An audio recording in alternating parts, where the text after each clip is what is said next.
ಹಬ್ಬದಂತೆ ಆಚರಿಸುತ್ತಿದ್ದೇವೆ.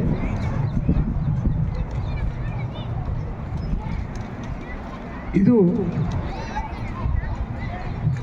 ನಮ್ಮ ದೇಶದ ಸ್ವಾತಂತ್ರ್ಯದ ಸಲುವಾಗಿ ನಿಸ್ವಾರ್ಥವಾಗಿ ಹೋರಾಡಿದ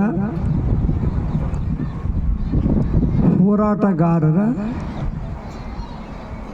ಸ್ಮರಣೆ ಅಂತ ನಾವು ಭಾವಿಸಬೇಕಾಗುತ್ತೆ. ಸಾವಿರಾರು ಜನ ತಮ್ಮ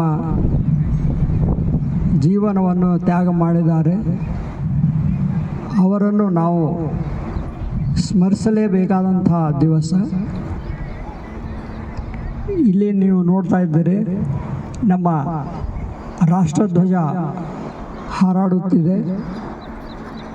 ಇದು ನಮ್ಮ ಹೆಮ್ಮೆಯ ಸಂಕೇತ ಅಂತ ನಾವು ಹೇಳ್ಬೋದು.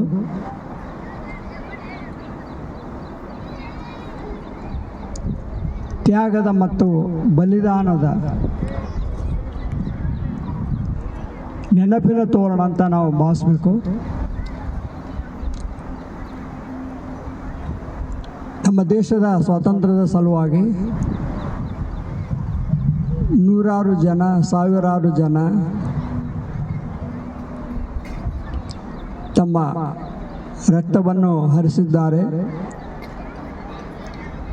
ಉಪವಾಸ ಸತ್ಯಾಗ್ರಹವನ್ನು ಮಾಡಿದ್ದಾರೆ, ಜೈಲನ್ನು ಸೇರಿದ್ದಾರೆ ಮತ್ತು ತಮ್ಮ ಪ್ರಾಣವನ್ನು ಬಲಿದಾನ ಮಾಡಿದ್ದಾರೆ.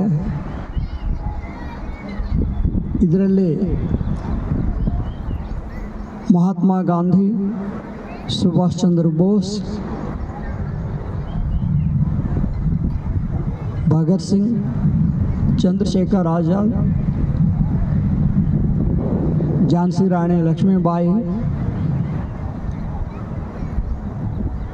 ನೂರಾರು ಜನರು, ಇವರೆಲ್ಲ ಸೇರಿದಂತೆ ನೂರಾರು ಜನರು ಹಾಗೂ ಸಾವಿರಾರು ಜನರು ಬಲಿದಾನವನ್ನು ಮಾಡಿದ್ದಾರೆ. ಅವರ ತ್ಯಾಗದ ಮತ್ತು ತಪಸ್ಸಿನ ಫಲದಿಂದ ಇವತ್ತಿನ ದಿವಸ ನಾವು ಸ್ವಾತಂತ್ರ್ಯವನ್ನು ಅನುಭವಿಸ್ತಾ ಇದ್ದೇವೆ. ಈ ಸ್ವಾತಂತ್ರ್ಯ ಅಷ್ಟು ಸುಲಭವಾಗಿ ನಮಗೆ ಸಿಗಲಿಲ್ಲ.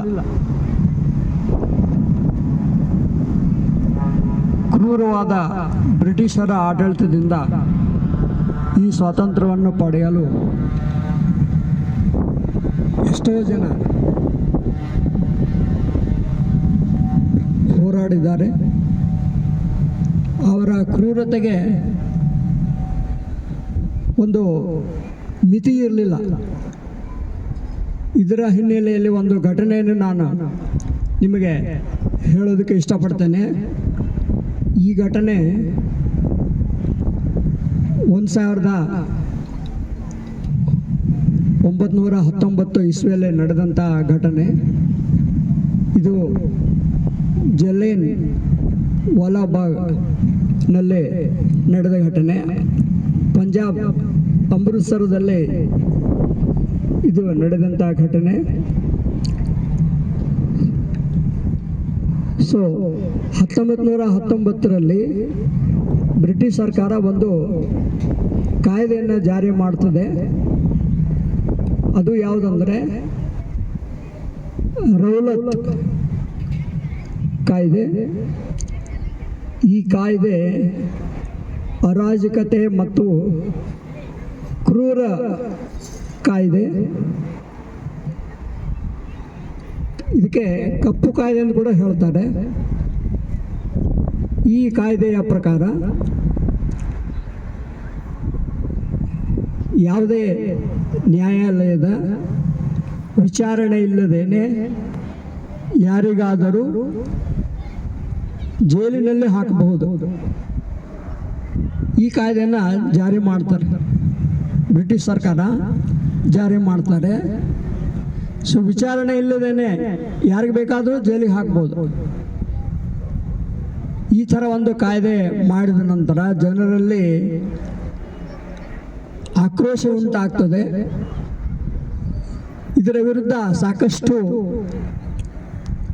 ಪ್ರತಿಭಟನೆಗಳು ನಡೀತಾವೆ. ಅದೇ ಥರ ಪಂಜಾಬ್ ಅಮೃತ್ಸರದಲ್ಲಿ ಒಂದು ಘಟನೆ ನಡೆದಿತ್ತು. ಅದು ಏಪ್ರಿಲ್ 13, 1919 ಇಸ್ವಿಯಲ್ಲಿ. ಇದು ಒಂದು ಸ್ವಾತಂತ್ರ್ಯ ಸಂಗ್ರಾಮದ ಒಂದು ಕರಾಳ ದಿನ ಅಂತ ನಾವು ಭಾವಿಸಬೇಕಾಗುತ್ತೆ. ಈ ದಿವಸ ಸಾಮೂಹಿಕವಾಗಿ ಭಾರತ ಜನರ ಹತ್ಯೆ ನಡೆದಿದೆ. ಯಾಕೆ ಹತ್ಯೆ ನಡೀತು, ಅವರ ಕ್ರೂರತನ ಎಷ್ಟಿದೆ ಅನ್ನೋದು ಗೊತ್ತಾಗುತ್ತೆ. ಸೊ ಇದನ್ನೇ ಕಾಯ್ದೆ ಅಂತ ನಾನು ಹೇಳಿದೆ. ಇದನ್ನ ವಿರೋಧ ಮಾಡೋದಕ್ಕೋಸ್ಕರ ಅಲ್ಲಿನ ಜನರು ಒಂದು ಸಭೆಯನ್ನು ನೆರವೇರಿಸ್ತಾರೆ. ಏಪ್ರಿಲ್ 12ನೇ ತಾರೀಕು 1919ರಲ್ಲಿ ಒಂದು ಸರ್ಕಾರದ ಅಧಿಕೃತ ಪ್ರಕಟಣೆ ಹೊರಡಿಸ್ತಾರೆ. ಈ ಪ್ರಕಟಣೆ ಏನಂದರೆ, ಯಾವುದೇ ಸಾಮೂಹಿಕ ಸಭೆಗಳನ್ನು ಮತ್ತು ಮೆರವಣಿಗೆಗಳನ್ನು ನಿಷೇಧ ಮಾಡಲಾಗುತ್ತೆ. ಅಂದರೆ public meeting and public procession ಇದು ಮಾಡಬಾರ್ದಂತ ಅಧಿಕೃತವಾದ ಪ್ರಕಟಣೆ ಜಾರಿ ಮಾಡ್ತಾರೆ. ಆದರೆ ಈ ಪ್ರಕಟಣೆಯ ಮಾಹಿತಿ ಜನರಿಗೆ ಹೇಳಲ್ಲ. ಅಂದರೆ ಈ ಪ್ರಕಟಣೆ ಯಾವಾಗಲೂ ಈ ಥರ ಪಬ್ಲಿಕ್ ಪ್ರಕಟಣೆ ಮಾಡಿದಾಗ ಮೊದಲನೆಯ ಕರ್ತವ್ಯ ಏನಂದರೆ ಅಲ್ಲಿನ ಜನರಿಗೆ ಈ ಪ್ರಕಟಣೆ ಬಗ್ಗೆ ಮಾಹಿತಿ ನೀಡಬೇಕು. ಸೊ ಇದು ಮಾಹಿತಿ ಜನರಿಗೆ ನೀಡಿರಲಿಲ್ಲ. ಸೊ ಜನರಿಗೆ ಇದ್ರ ಬಗ್ಗೆ ಗೊತ್ತೇ ಇರಲಿಲ್ಲ. ಅದು ದೊಡ್ಡ ತಪ್ಪು ಬ್ರಿಟಿಷ್ ಸರ್ಕಾರ ಮಾಡಿದ್ದು. ಈ ಥರ ಪ್ರಕಟಣೆ ಹೊರಡಿಸಿದ್ದು ಯಾವಾಗ ಜನರಿಗೆ ಗೊತ್ತಿರಲಿಲ್ಲ, ಅವ್ರೇನು ಮಾಡ್ತಾರೆ, ಏಪ್ರಿಲ್ 12ನೇ ತಾರೀಕು ಒಂದು ತೀರ್ಮಾನ ಮಾಡ್ತಾರೆ. ಏನು ತೀರ್ಮಾನ ಅಂದರೆ, ಏಪ್ರಿಲ್ 13 ಸಾಯಂಕಾಲ 4:30ಕ್ಕೆ ಒಂದು ಸಭೆ ನಡೆಸಬೇಕಂತ ತೀರ್ಮಾನ ಮಾಡ್ತಾರೆ. ಈ ಸಭೆಯಲ್ಲಿ ಈ ರೌಲತ್ ಕಾಯ್ದೆ ವಿರುದ್ಧ ಚರ್ಚೆ ಮಾಡಬೇಕಂತ ನಿರ್ಧಾರ ಮಾಡ್ತಾರೆ. ಯಾವ ರೀತಿ ಪ್ರತಿಭಟನೆ ಮಾಡಬಹುದು, ಯಾವ ರೀತಿ ಇದನ್ನು ವಿರೋಧ ಮಾಡಬೇಕು ಅಂತ ಚರ್ಚೆ ಮಾಡೋದಕ್ಕೆ ಈ ಒಂದು ಸಭೆಯನ್ನು ಕರೀತಾರೆ. ಇದು ಏಪ್ರಿಲ್ 13 ಮಾಡಬೇಕಂತ ಅವರು ತೀರ್ಮಾನ ಮಾಡಿರ್ತಾರೆ. ಸೊ ಈ ಸಭೆಗೋಸ್ಕರ ಸುಮಾರು 6,000ರಿಂದ 9,000 ಜನ ಸೇರ್ತಾರೆ. ಇದು ಜಲಿಯನ್ ವಾಲಾ ಬಾಗ್ನಲ್ಲಿ ನಡೆಸಬೇಕಂತ ತೀರ್ಮಾನ ಮಾಡ್ತಾರೆ. ಅದು ಅಮೃತ್ಸರದಲ್ಲಿ, ಪಂಜಾಬ್ನಲ್ಲಿದೆ. ಈ ಜಲಿಯನ್ ವಾಲಾ ಬಾಗ್ ಮೈದಾನ ಇದು ಹೇಗಿದೆ ಅಂದರೆ, ಇದ್ರ ಸುತ್ತಲೂ 4 ಗೋಡೆ ಇರುತ್ತೆ. ಸುತ್ತಲೂ 4 ದೊಡ್ಡವಾದ ಗೋಡೆಗಳು. ಅದು ಸಣ್ಣದಲ್ಲ, ತುಂಬ ದೊಡ್ಡದಾಗಿರೋದು. ಅದನ್ನು ಜಂಪ್ ಮಾಡಲಿಕ್ಕೆ ಕೂಡ ಬರಲ್ಲ. ಆ ಥರ ಒಂದು ಅತಿ ಎತ್ತರವಾದ ಗೋಡೆಗಳಿರ್ತವೆ. ಅದು 4 ಕಡೆ ಇರುತ್ತೆ. ಅದು ಒಳಗೆ ಹೋಗೋದಕ್ಕೆ ಒಂದೇ ಒಂದು ಚಿಕ್ಕ ದಾರಿ ಇರುತ್ತೆ, ಒಂದೇ ಒಂದು ಸಣ್ಣ ದಾರಿ ಇರುತ್ತೆ. ಸೊ ಈ ಥರ ಒಂದು ಮೈದಾನದಲ್ಲಿ ಆ ಸಭೆ ನಡೆಸೋದಕ್ಕೆ ಇಷ್ಟು ಜನ, ಅದರಲ್ಲಿ ಹೆಣ್ಮಕ್ಳು ಇರ್ತಾರೆ, ಚಿಕ್ಕ ಮಕ್ಕಳು ಇರ್ತಾರೆ, ಬೇರೆ ಎಲ್ಲ ಜನರು ಇರ್ತಾರೆ. ಸುಮಾರು 6,000ರಿಂದ 9,000 ಜನ ಅಲ್ಲಿ ಸೇರಿರ್ತಾರೆ. ಸೊ ಇಂಥ ಒಂದು ಅಂದರೆ ಆ ಸಭೆ ಏನಿದೆ ಸರಿಯಾಗಿ 4:30ಕ್ಕೆ ಪ್ರಾರಂಭ ಆಗುತ್ತೆ. ಸೊ ಈ ಸಭೆ ನಡೆಯುತ್ತಿರುವಾಗ ಮಧ್ಯದಲ್ಲಿ ಒಬ್ಬ ಬ್ರಿಟಿಷ್ ಅಧಿಕಾರಿ, ಜನರಲ್ ಡಯರ್ ಅಂತ ಅವ್ರ ಹೆಸರು, ಅವರೇನು ಮಾಡ್ತಾರೆ, ಬ್ರಿಟಿಷ್ ಸೈನ್ಯದೊಂದಿಗೆ ಆ ಸಂದರ್ಭದಲ್ಲಿ ಈ ಮೈದಾನದಲ್ಲೇ ಪ್ರವೇಶ ಮಾಡ್ತಾರೆ. ಈ ಮೈದಾನದಲ್ಲಿ ಪ್ರವೇಶ ಮಾಡಿ ಯಾವುದೋ ಒಂದು ಹೊರಗಡೆ ಹೋಗೋದಕ್ಕೆ ಒಂದು ಚಿಕ್ಕ ದ್ವಾರ ಇರುತ್ತೆ, ಆ ದ್ವಾರನ ಬಂದ್ ಮಾಡಿಬಿಡ್ತಾರೆ. ಸೊ ಆ ದ್ವಾರ ಬಂದ್ ಮಾಡಿದ್ಮೇಲೆ ಬೇರೆ ಇಲ್ಲಿರ್ತಕ್ಕಂಥ ಒಳಗಡೆ ಇರ್ತಕ್ಕಂಥ ಜನರಿಗೆ ಹೊರಗಡೆ ಹೋಗೋದಕ್ಕೆ ಅವಕಾಶ ಇರಲ್ಲ. ಆಮೇಲೆ ಅಲ್ಲಿ ಸೇರಿದ್ದ ಜನಗಳ ಹತ್ರ ಯಾವುದು ಶಸ್ತ್ರ ಇರಲ್ಲ, ನಿಶಸ್ತ್ರವಾಗಿರ್ತಾರೆ. ಅಂತ ಒಂದು ಜನರ ಮೇಲೆ ಆ ಸ್ಥಳಕ್ಕೆ ಆ ಒಂದು ಸೈನ್ಯವನ್ನು ಕರೆತಂದು, ಈಗ ನೀವು ಹೆಂಗ ಕೂತ್ಕೊಂಡಿದ್ದೀರಿ ನೋಡಿ, ಇದೇ ಥರ ಅಲ್ಲಿ ಬ್ರಿಟಿಷ್ ಸೈನ್ಯ ಮಾರ್ಚ್ ಮಾಡ್ಕೊಂಡು ಬರುತ್ತೆ. ಒಳಗಡೆ ಬಂದ್ಬಿಟ್ಟು ಅಲ್ಲಿ ನಿಂತ್ಕೊಂಡ್ಬಿಟ್ಟು ಫೈರಿಂಗ್ ಮಾಡ್ಲಿಕ್ಕೆ ಸ್ಟಾರ್ಟ್ ಮಾಡ್ತಾರೆ. ಅಂದರೆ ಬಂದೂಕಿನಿಂದ ಗುಂಡು ಹಾರಿಸ್ಲಿಕ್ಕೆ ಶುರು ಮಾಡ್ತಾರೆ. ಎಲ್ಲೂ ಎಷ್ಟು ಮಾಡ್ತಾರಂದರೆ ಅವರಲ್ಲಿ ಇರ್ತಕ್ಕಂಥ ಎಲ್ಲ ಬಂದೂಕಿನೆಲ್ಲ ಎಲ್ಲ ಗುಂಡುಗಳು ಖಾಲಿ ಆಗಿರ್ಬೇಕು. ಅಷ್ಟೊಂದು ಸತತವಾಗಿ 10 ನಿಮಿಷವರೆಗೂ ಅವ್ರೇನು ಮಾಡ್ತಾರೆ, ಸತತವಾಗಿ ಫೈರಿಂಗ್ ಮಾಡ್ತಾನೆ ಇರ್ತಾರೆ. ಇಂಥ ಸಂದರ್ಭದಲ್ಲಿ ಎಷ್ಟೋ ಜನ ಮಕ್ಕಳು, ಮಹಿಳೆಯರು ಹಾಗೂ ಇತರ ಜನರು ತಪ್ಪಿಸ್ಕೊಳ್ಳೋದಕ್ಕೋಸ್ಕರ ಎಲ್ಲಿ ಬೇಕಲ್ಲಿ ಓಡಾಡ್ತಾ ಇರ್ತಾರೆ. ತಪ್ಪಿಸ್ಕೊಳ್ಳಿಕ್ಕೆ ದಾರಿನೇ ಇಲ್ಲ. ಜಂಪ್ ಮಾಡಿ ಹೋಗೋಣ ಅಂದ್ರೆ ಗೋಡೆಗಳು ಎತ್ತರ ಇದ್ದಾವೆ. ಅಲ್ಲಿ ಒಂದು ಬಾವಿ ಇರುತ್ತೆ. ಸೊ ಆ ಬಾವಿಯಲ್ಲಿ ಜಂಪ್ ಮಾಡ್ತಾರೆ. ಸೊ ಎಷ್ಟೋ ಜನ ಬಾವಿಯಲ್ಲಿ ಜಂಪ್ ಮಾಡಿ ಅಲ್ಲೇ ಗಾಯಗೊಳ್ತಾರೆ, ಕೆಲವರು ಜೀವನೂ ಕಳ್ಕೋತಾರೆ. ಅದು ಬಾವಿಯಲ್ಲಿ ಬಿದ್ದೋರ ಪರಿಸ್ಥಿತಿ ಆದರೆ, ಇನ್ನು ಮೇಲ್ಗಡೆ ಹೊರಗಡೆ ಇರೋರು ಗುಂಡನ್ನು ಎದುರಿಸಿ ಸಾಯಬೇಕಾಗುತ್ತೆ. ಯಾಕಂದರೆ ಅವ್ರ ಹತ್ರ ಏನು ಶಸ್ತ್ರಗಳು ಇರಲ್ಲ, ಏನು ಇರಲ್ಲ, ಪೂರ್ವ ಸಿದ್ಧತೆ ಇರಲ್ಲ. ಅವರೇನು ಮಾಡ್ತಾರೆ, ತಮ್ಮ ಜೀವನವನ್ನೇ ನಷ್ಟ ಮಾಡಬೇಕಾಗುತ್ತೆ, ತಮ್ಮ ಜೀವ ಕಳ್ಕೋಬೇಕಾಗುತ್ತೆ. ಇಂಥ ಒಂದು ದುಷ್ಕೃತ್ಯ ಮಾಡಿದ ಬ್ರಿಟಿಷ್ ಸರ್ಕಾರ, ಅದಕ್ಕೆ ಮಿತಿನೇ ಇಲ್ಲ. ಈ ದುಷ್ಕೃತ್ಯಕ್ಕೆ ಮಿತಿನೇ ಇಲ್ಲ. ಎಷ್ಟು ಗುಂಡು ಹಾರಿಸ್ತಾರೆ, 1600 ಇಷ್ಟು ರೌಂಡ್ ಫೈರ್ ಮಾಡ್ತಾರೆ ಅವರು. ಒಂದಲ್ಲ ಎರಡಲ್ಲ, 50 ಅಲ್ಲ 100 ಅಲ್ಲ, 1600 ರೌಂಡ್ ಅವರು ಗುಂಡು ಹಾರಿಸ್ತಾರೆ. ಇಷ್ಟೊಂದು ಗುಂಡು ಹಾರಿಸಿದಾಗ ಅಲ್ಲಿ ಜನರ ಪರಿಸ್ಥಿತಿ ಏನು ಆಗಿರಬಹುದು ಅದನ್ನೇ ಊಹೆ ಕೂಡ ಮಾಡೋದಾಗಲ್ಲ. ಜೀವಕ್ಕಾಗಿ ಓಡಾಡ್ತಾ ಇರ್ತಾರೆ. ಅದು ನಮ್ಮ ಅಮಾಯಕ ನಿಶಸ್ತ್ರ ಜನರು. ಇಂಥ ಒಂದು ದುಷ್ಕೃತ್ಯ ಆ ದಿವಸ ನಡೆದಿದೆ. ಅದನ್ನೇ ನೆನೆಸ್ಕೊಂಡ್ರೆ ಯಾವ ರೀತಿ ಆಗಬಹುದು? ಅಷ್ಟು ಕ್ರೂರಿಗಳಾದಂಥ ಬ್ರಿಟಿಷ್ ಸರ್ಕಾರದಿಂದ ನಾವು ಸ್ವತಂತ್ರ ಪಡೆಯೋದಂದರೆ ದೊಡ್ಡ ಸಾಹಸನೇ ಆಗಿದೆ.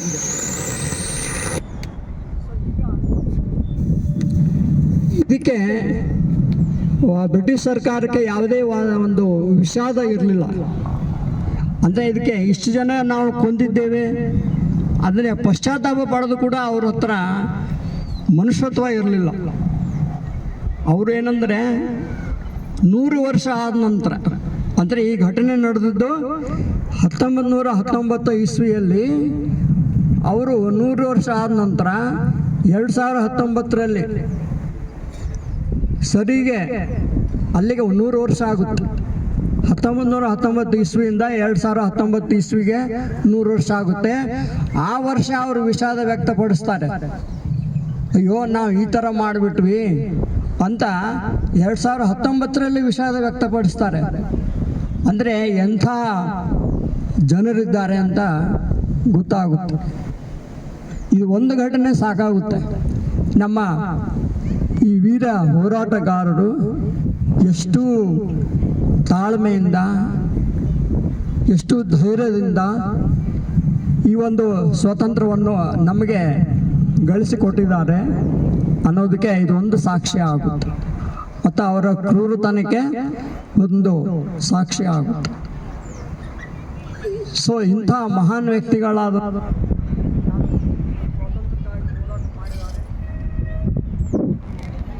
ಯಾರಿದ್ದಾರೆ ಅವರೆಲ್ಲರಿಗೂ ನಾವು ಇವತ್ತು ನೆನೆಸಬೇಕಾಗುತ್ತೆ. ಎಷ್ಟು ಕೃತಜ್ಞತೆ ಹೇಳೋದು ಕೂಡ ಅದು ಸಾಲಲ್ಲ, ಎಷ್ಟು ಧನ್ಯವಾದ ಹೇಳೋದು ಕೂಡ ಅದು ಸಾಲಲ್ಲ. ಸೊ ಕಂಪಲ್ಸರಿಯಾಗಿ ನಾವು ಅವ್ರನ್ನೆಲ್ಲರಿಗೂ ಸ್ಮರಿಸಬೇಕು. ಅವರ ಆದರ್ಶ ಜೀವನ ಚರಿತ್ರೆಯನ್ನು ನಾವು ಓದಬೇಕು ಮತ್ತು ಅವರ ಆದರ್ಶ ದಾರಿಯಲ್ಲಿ ನಾವೆಲ್ಲರೂ ನಡಿಬೇಕು ಮತ್ತು ಈ ದೇಶವನ್ನು ಇನ್ನೂ ಪ್ರಗತಿಯಲ್ಲಿ ನಾವು ಸಾಧನೆ ಮಾಡಬೇಕಾಗುತ್ತೆ. ಈಗ ಸ್ವತಂತ್ರ ಸಿಕ್ಕು ನಮಗೆ ದಶಕಗಳೇ ಕಳೆದು ಹೋಗಿವೆ. ಈ ಒಂದು ದಶಕಗಳಲ್ಲಿ ನಾವು ಸಾಕಷ್ಟು ಪ್ರಗತಿಯನ್ನು ಸಾಧಿಸಿದ್ದೇವೆ. ಎಲ್ಲ ಕ್ಷೇತ್ರಗಳಲ್ಲಿ ನಾವು ಮುನ್ನಡೀತಾ ಇದ್ದೇವೆ. ವಿಜ್ಞಾನ ಕ್ಷೇತ್ರದಲ್ಲಿ, ತಂತ್ರಜ್ಞಾನ ಕ್ಷೇತ್ರದಲ್ಲಿ, ಕೃಷಿ ಕ್ಷೇತ್ರದಲ್ಲಿ, ಸಾಹಿತ್ಯ ಕ್ಷೇತ್ರದಲ್ಲಿ ಸಾಕಷ್ಟು ಪ್ರಗತಿಯನ್ನು ಸಾಧಿಸಿದ್ದೇವೆ. ಇಡೀ ಜಗತ್ತು ನಮ್ಮ ಕಡೆ ನೋಡ್ತಾ ಇದೆ. ಆರ್ಥಿಕ ಕ್ಷೇತ್ರದಲ್ಲಿ ನಮ್ಮ ದೇಶ 6ನೇ ಸ್ಥಾನದಲ್ಲಿದೆ ಇವತ್ತಿನ ದಿವಸ. ಜೊತೆಗೆ ಬಾಹ್ಯಾಕಾಶ ಕ್ಷೇತ್ರದಲ್ಲಿ ಸಾಕಷ್ಟು ಯಶಸ್ಸು ಪಡೆದಿದ್ದೇವೆ. ಇದಕ್ಕೆ ಉದಾಹರಣೆಯಾಗಿ ಚಂದ್ರಯಾನ 3 ಇದರ ಯಶಸ್ಸು ನಮ್ಮ ವಿಜ್ಞಾನಿಗಳಿಗೆ ಸಲ್ಲಿಸ್ತದೆ. ಮತ್ತು ಕೃಷಿ ಕ್ಷೇತ್ರದಲ್ಲಿ ನಮ್ಮ ಧಾನ್ಯಗಳ ಉತ್ಪಾದನೆ ಕೂಡ ನಾವು ಹೆಚ್ಚಿಗೆ ಮಾಡಿಕೊಂಡಿದ್ದೇವೆ. ಜನಸಂಖ್ಯೆ ಹೆಚ್ಚಾದ ರೀತಿಯಲ್ಲಿ ನಮ್ಮ ದವಸ ಧಾನ್ಯಗಳ ಉತ್ಪಾದನೆಯನ್ನು ಕೂಡ ನಾವು ಹೆಚ್ಚು ಮಾಡಬೇಕಾಗುತ್ತೆ. ಎಲ್ರಿಗೂ ನಾವು ಈ ಧಾನ್ಯಗಳನ್ನು ಬೆಳಿಬೇಕಾಗುತ್ತೆ. ಸೊ ಅದರಲ್ಲಿ ಕೂಡ ನಾವು ಸಾಕಷ್ಟು ದವಸ ಧಾನ್ಯಗಳನ್ನು ಉತ್ಪನ್ನ ಮಾಡಿದ್ದೇವೆ ಮತ್ತು ಶೇಖರಣೆ ಮಾಡಿಕೊಂಡಿದ್ದೇವೆ. ಸೊ ದವಸ ಧಾನ್ಯಗಳ ಉತ್ಪಾದನೆ ಎಷ್ಟಿದೆ ಅಂದರೆ 357 ಮಿಲಿಯನ್ ಮೆಟ್ರಿಕ್ ಟನ್ನಷ್ಟು ನಾವು ಉತ್ಪಾದನೆ ಮಾಡಿದ್ದೇವೆ. ಅದೇ ಥರ ಈ ತೋಟಗಾರಿಕೆಯಲ್ಲಿ ಕೂಡ ನಾವು ಸಾಕಷ್ಟು ಪ್ರಗತಿಯನ್ನು ಮಾಡಿದ್ದೇವೆ. 360 ಮಿಲಿಯನ್ ಮೆಟ್ರಿಕ್ ಟನ್ನಷ್ಟು ನಾವು ಉತ್ಪಾದನೆ ಮಾಡಿ ನಮ್ಮ ಪ್ರತಿಯೊಬ್ಬ ಭಾರತ ನಾಗರಿಕರಿಗೆ ಆಹಾರವನ್ನು ಉತ್ಪಾದನೆ ಮಾಡಿ ಎಲ್ಲರಿಗೂ ಸರಬರಾಜು ಆಗ್ತಾ ಇದೆ. ಆದರೂ ಕೂಡ ಇನ್ನಷ್ಟು ನಾವು ಪ್ರಗತಿಯನ್ನು ಸಾಧನೆ ಮಾಡಬೇಕಾಗುತ್ತೆ. ಜೊತೆಗೆ ನೀವು ಕೂಡ ದೇಶಕ್ಕಾಗಿ ಮಾಡಬೇಕಾಗುತ್ತೆ. ಸೊ ನೀವು ಇಂದಿನ ಮಕ್ಕಳು ಮುಂದಿನ ಪ್ರಜೆಗಳಂತ ಹೇಳ್ತಾರೆ. ಸೊ ನೀವು ಒಂದು ಪ್ರಶ್ನೆ ಕೇಳ್ಬೋದು, ನಾವು ಚಿಕ್ಕ ಮಕ್ಕಳಿದ್ದೇವೆ, ನಾವೇನು ಮಾಡಬೇಕು ಅಂತ ನೀವು ಕೇಳ್ಬೋದು. ನಿಮಗೆ ಒಂದು ಸಲಹೆ ನಾನು ಹೇಳ್ತೇನೆ, ನೀವು ಏನು ಮಾಡಬೇಕಾಗಿಲ್ಲ.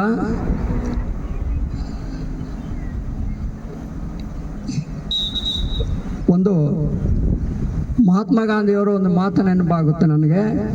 ಅವರು ಬಾಲ್ಯದಲ್ಲಿರುವಾಗ ತಮ್ಮ ಸ್ನೇಹಿತರೊಂದಿಗೆ ಹೇಳ್ತಾ ಇದ್ರು. ಏನು ಹೇಳ್ತಾ ಇದ್ರು? ನಾನು ಊಟವನ್ನು ಬಿಡುತ್ತೇನೆ, ನಿದ್ರೆಯನ್ನು ಬಿಡುತ್ತೇನೆ, ಕುಟುಂಬವನ್ನು ಬಿಡುತ್ತೇನೆ, ಆದರೆ ಶಾಲೆಗೆ ಹೋಗೋದನ್ನ ಬಿಡೋದಲ್ಲ ಅಂತ ಹೇಳ್ತಾ ಇದ್ರು ಅವರು. ಏನು ಹೇಳ್ತಾ ಇದ್ರು?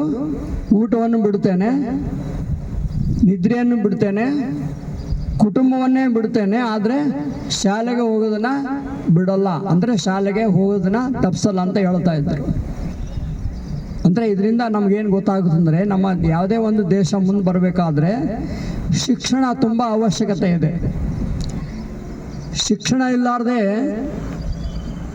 ಯಾರೇ ವ್ಯಕ್ತಿ ಆಗಲಿ ಅಥವಾ ದೇಶವಾಗಲಿ ಅಥವಾ ಸಮಾಜ ಆಗಲಿ ಸಾಧನೆ ಮಾಡಲಿಕ್ಕೆ ಆಗೋದಿಲ್ಲ. ಅಭಿವೃದ್ಧಿ ಆಗಬೇಕಾದ್ರೆ ಶಿಕ್ಷಣ ತುಂಬ ಅಗತ್ಯವಿದೆ. ಸೊ ಹೀಗಾಗಿ ನೀವು ಮಕ್ಕಳಾಗಿ, ವಿದ್ಯಾರ್ಥಿಗಳಾಗಿ ನೀವೇನು ಮಾಡಬೇಕು, ಇವತ್ತಿನಿಂದ ನೀವು ಸಂಕಲ್ಪ ಮಾಡಬೇಕು. ಏನು, ಶಾಲೆಗೆ ತಪ್ಪಿಸಲಾರದೆ ಪ್ರತಿ ದಿವಸ ಬರ್ತೇನೆ, ಸತತವಾಗಿ ಶಿಸ್ತಿನಿಂದ ಅಭ್ಯಾಸ ಮಾಡುತ್ತೇನೆ ಮತ್ತು ನಿಮ್ಮ ಸುತ್ತಲಿನ ಪರಿಸರವನ್ನು ಸ್ವಚ್ಛವಾಗಿಡುತ್ತೇನೆ. ಹಿರಿಯರಿಗೆ, ಶಿಕ್ಷಕರಿಗೆ, ತಂದೆ ತಾಯಿಗಳಿಗೆ ಗೌರವಿಸ್ತೇನೆ ಅಂತ ನೀವು ಸಂಕಲ್ಪ ಮಾಡ್ಕೋಬೇಕು. ಸೊ ಪ್ರತಿಯೊಬ್ಬರು ಈ ಥರ ಸಂಕಲ್ಪ ಮಾಡಿದ್ರೆ, ಪ್ರತಿಯೊಬ್ಬ ವಿದ್ಯಾರ್ಥಿಯು ಈ ಥರ ಸಂಕಲ್ಪ ಮಾಡಿದರೆ ನಮ್ಮ ದೇಶ ಮುಂದೆ ಬರೋದರಲ್ಲಿ ಯಾವುದೇ ಅನುಮಾನ ಇರೋದಿಲ್ಲ.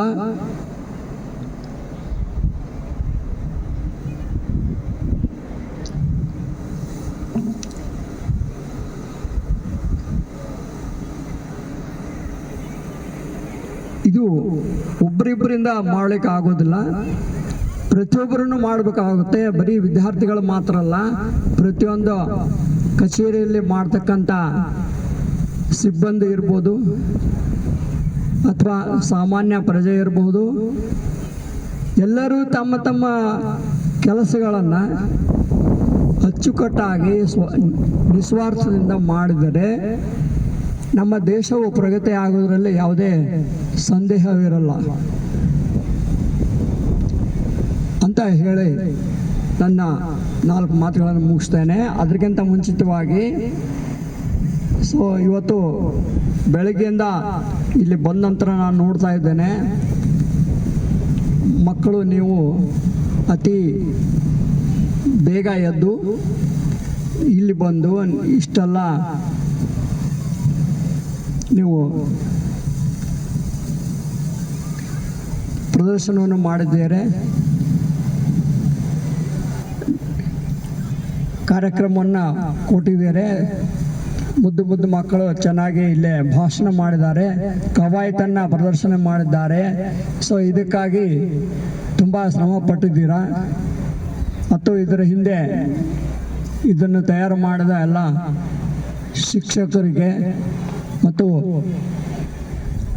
ಅಚ್ಚುಕಟ್ಟಾಗಿ ಪ್ರದರ್ಶನ ಮಾಡಿದ ಎಲ್ಲ ಮಕ್ಕಳಿಗೆ ನನ್ನ ತುಂಬ ಹೃದಯದ ಅಭಿನಂದನೆಗಳು ಮತ್ತು ಧನ್ಯವಾದಗಳನ್ನು ಹೇಳ್ತೇನೆ. ಜೊತೆಗೆ ಈ ಒಂದು ರಾಷ್ಟ್ರಧ್ವಜವನ್ನು ಹಾರಿಸುವ ಮತ್ತು ಏರಿಸುವ ಒಂದು ಭಾಗ್ಯವನ್ನು ನನಗೆ ಅವಕಾಶ ಮಾಡಿಕೊಟ್ಟಂಥ ಸ್ಮೈರ್ ಹೈಸ್ಕೂಲಿನ ಮುಖ್ಯ ಗುರುಗಳಾದ ಶ್ರೀಮತಿ ಸರೋಜಾ ಮೇಡಮ್ ಅವರಿಗೆ ಮತ್ತು ಎಲ್ಲ ಗುರುವೃಂದಗಳಿಗೆ ನನ್ನ ಹೃತ್ಪೂರ್ವಕವಾದ ಧನ್ಯವಾದಗಳು ಮತ್ತು ಅಭಿನಂದನೆಗಳನ್ನು ಹೇಳಕ್ಕೆ ಇಷ್ಟಪಡ್ತೇನೆ. ಎಲ್ಲರಿಗೂ ಶುಭಾಶಯ. ಇನ್ನೊಮ್ಮೆ ಧನ್ಯವಾದಗಳು. ಜೈ ಭಾರತ್, ಜೈ ಹಿಂದ್.